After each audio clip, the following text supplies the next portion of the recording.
নমস্কার বন্ধুরা, পর্ণার রান্না ও বাগান চ্যানেলে সকলকে স্বাগত। আজ বানিয়েছি শুধু দই ইলিশ, সর্ষে নয়। যাদের সর্ষে খাওয়া একদম মানা বা খেয়ে হজম করতে পারেন না তাদের জন্য।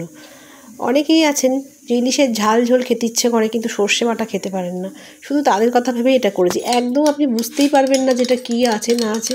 দই দিয়ে এত সুন্দর হয়।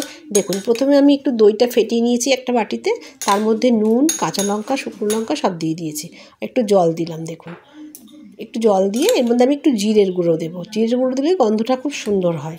যেহেতু সর্ষে দিচ্ছি না, ওই জন্য একটু জিরের গুঁড়ো দিয়ে দিলাম, আর কিছুটা সর্ষের তেলও অ্যাড করে দিলাম। দেখুন, জল দিয়ে এটাকে পাতলা করে নেড়ে নেব।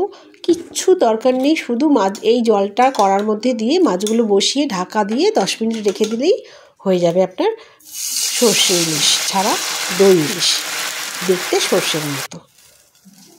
কাউকে না বলে দিলে আপনি বুঝতেই পারবে না, হঠাৎ করে দেখলে মনে হবে যেন সর্ষে ইলিশ, কিন্তু আসলে এটা দই দিয়ে বানানো।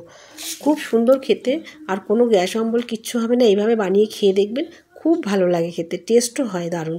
লঙ্কা পরিমাণ মতন দেবেন, আপনার পছন্দ মতন। আমি এইটুকু দিয়েছি, 4-5টা কাঁচা লঙ্কা দিয়েছি। আপনারা চাইলে আরও বেশি কম দিতে পারেন, একটু সামান্য শুকনো লঙ্কার গুঁড়ো দিতে পারেন।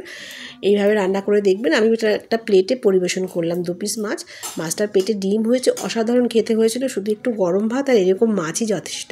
করে খেয়ে দেখবেন। পরবর্তী রান্না নিয়ে আবার আসবো কখনো। সবাই খুব ভালো থাকবেন, আর লাইক কমেন্ট করবেন, চ্যানেলটাকে সাবস্ক্রাইব করবেন, বারবার বলছি। আর ফেসবুক থেকে দেখলে পেজটাকে ফলো করবেন, আর এখানে ইউটিউব থেকে দেখলে চ্যানেলটা সাবস্ক্রাইব করবেন। নমস্কার, সবাই খুব ভালো থাকবেন। পরবর্তী রান্না নিয়ে আবার আসবো।